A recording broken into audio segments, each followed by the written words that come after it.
Paz do Senhor, amados. Amém? Vamos refletir mais um pouquinho da palavra de Deus?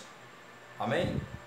O texto que nós queremos compartilhar com os irmãos nesse momento está no Evangelho de São Lucas, segundo o Dr. Lucas, no capítulo 20, queridos. Olha o que diz a palavra de Deus no Evangelho segundo escreveu São Lucas, no capítulo 20.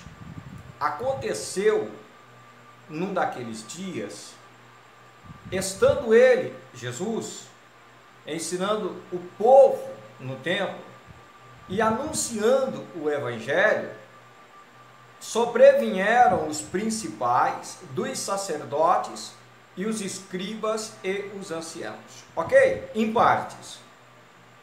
Jesus está no templo ensinando o povo. E Jesus está ensinando o que para o povo? A Bíblia diz que está ensinando o Evangelho, a boa notícia, que é isso que quer dizer Evangelho.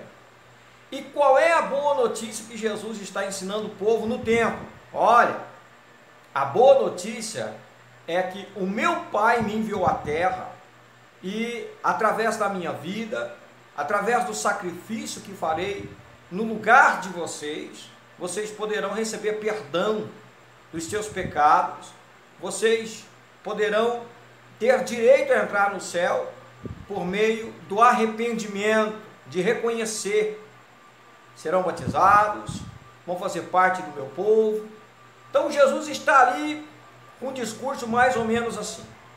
Esses homens que chegam ali não são pessoas do povo, porque o povo estava ali, apreciando, gostando, comendo da mensagem, do pão que Jesus estava dando. Os homens que chegam, o texto diz que são sacerdotes e escribas, ou seja, entre os habitantes eram os homens da alta, os sacerdotes que atuavam no templo, que ministravam os cultos, as formas de cultos daquela época, um pouco diferente da nossa, os escribas, que eram os intérpretes da lei, homens que se vestiam muito bem, homens que geralmente traziam uma barba branca, que queria dizer santidade ao Senhor, uma mitra, que muitas vezes estava escrito isso, santidade ao Senhor. Eram pessoas que, quando andavam nas ruas, algumas pessoas até passavam de longe, com medo da santificação deles, com medo do alto nível de espiritualidade que eles tinham, as pessoas passavam até longe. Esses homens chegaram e vieram trazer uma questão para Jesus. Eles ficaram incomodados com Jesus ensinar o povo no templo. Então eles dizem assim, falaram-lhe dizendo, dize-nos com que autoridade faz essas coisas? Ou quem é que te deu essa autoridade? No meio do povo ali, eles interromperam Jesus e disseram, quem foi que deu essa autoridade para você estar fazendo isso no templo? Quem te mandou fazer isso? Quem te autorizou? Com que autoridade você faz isso? Ou seja, imediatamente fica claro que eles desconhecem a origem do ministério de Jesus, desconhecem o ministério salvador que Cristo veio trazer, porque estes homens tinham que estar junto com o povo ali, ouvindo, aprendendo. Se tivessem de fato reconhecido que aquele que estava diante deles era o Salvador, era o Filho de Deus. Mas não é isso que eles queriam. Eles queriam pará-lo. Eles queriam interromper esse ministério de Jesus. Por quê? Porque se Jesus ensinava em algum lugar, qualquer que seja, fosse na beira da praia, fosse nos montes, fosse nos desertos, as multidões das cidades iam todas para lá. E quando esses homens começavam a falar, ninguém mais queria dar ouvido. Todo mundo percebeu que era Jesus quem estava com a mensagem do céu, que a mensagem que Jesus pregava, ela era mais conveniente, ela era mais própria do indivíduo que queria ter um encontro com Deus. Então eles queriam ouvir Jesus, causava inveja, muita inveja, e eles ficavam confrontando Jesus, ao invés de reconhecê-lo. Quando eles falam isso para Jesus, com que autoridade, quem mandou ele fazer aquilo, Jesus não responde. Jesus diz assim no verso 3, respondendo ele, disse-lhes, também eu vos farei uma pergunta, dizei-me, pois, pergunta contra pergunta. Jesus queria dizer, se vocês me responderem a pergunta que eu vou fazer agora, eu responderei a pergunta que me fizeram. Isso no meio do povo. E aí Jesus no verso 4 diz, o batismo de João era do céu ou dos homens? E deu Jesus um tempinho para eles. Se retiraram ali num canto.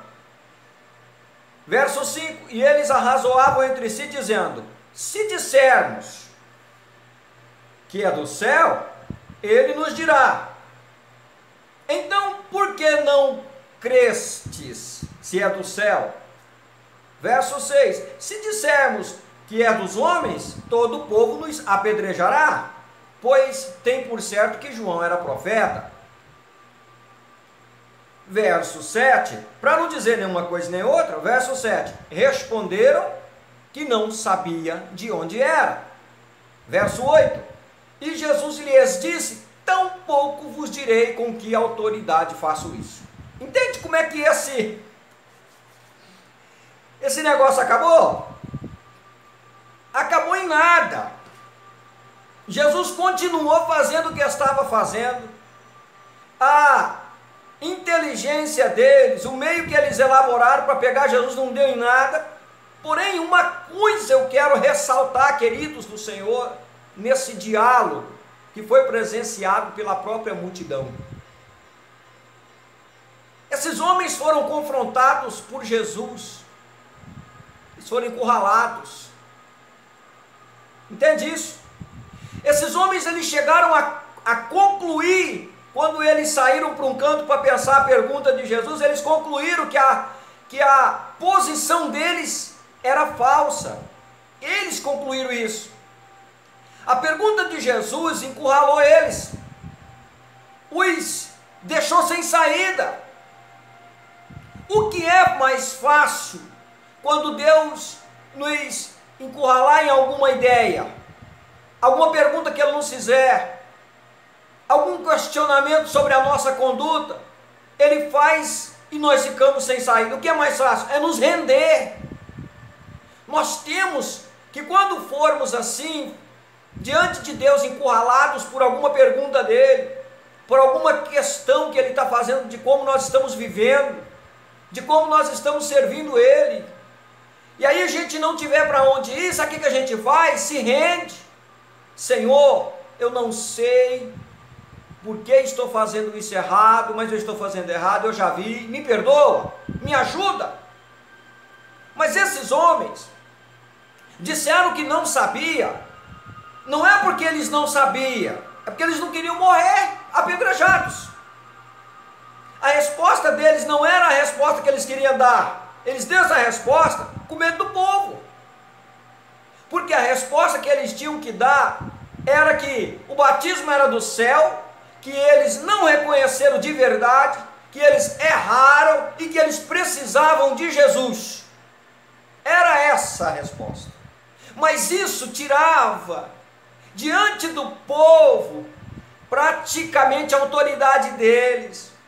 Eles não iam dizer isso porque o povo ia dizer, pera lá, então esses sacerdotes aí, esses escribas, estão dizendo que não reconheceram o batismo de João, que é do céu, e não reconheceram a Jesus como filho. Então eles não servem para nos ensinar, eles são igual a gente. Eles não queriam fazer isso, eles queriam continuar com a pompa da autoridade máxima. Mesmo errados, encurralados, eles disseram que não sabia. Foram embora para casa, envergonhados, não deram a resposta que fazia eles ter um encontro com Cristo. Eles tiveram essa oportunidade. Esse é o mal de nos tornarmos religiosos. Esse é o mal de ocuparmos uma posição e achar que é essa posição que nos leva a Deus. O que nos leva a Deus é quando nós somos confrontados por Cristo, nós nos entregarmos e humilharmos e dizer, Senhor, o Senhor me pegou, estou fazendo errado, o Senhor me pegou, me perdoa, me ajuda a fazer direito. Não é darmos uma resposta qualquer, uma resposta só para nos livrarmos daquela situação, porque o próprio Deus vai saber que não é a resposta que Ele queria e nem é a resposta que precisava para a gente continuar em comunhão com Ele. Entende, queridos? Esses homens tiveram a oportunidade de ter um verdadeiro encontro com Jesus, de se humilharem, mas, mais uma vez, eles demonstram que a sua posição é mais importante. E Jesus continuou todo o seu ministério a falar com o povo, porque esses homens, os sacerdotes e os escribas, Jesus nunca conseguiu convencer de nada. O perseguiram até o matarem. Entende, irmãos? Se Deus lhe faz uma pergunta hoje, se você está lendo a Bíblia, e ali na Bíblia ela confronta com alguma fraqueza, alguma falha, alguma coisa que te deixa ali sem saída, sabe o que você faz? Se renda, peça perdão, peça ajuda a Deus. Esse é o único caminho, porque Deus não vai aceitar respostas que Ele sabe que são só para a gente tentar se safar do que está fazendo errado. Amém? Fique com essa palavra e que esse seja um grande exemplo para mim e para você. Deus os abençoe. Até a próxima!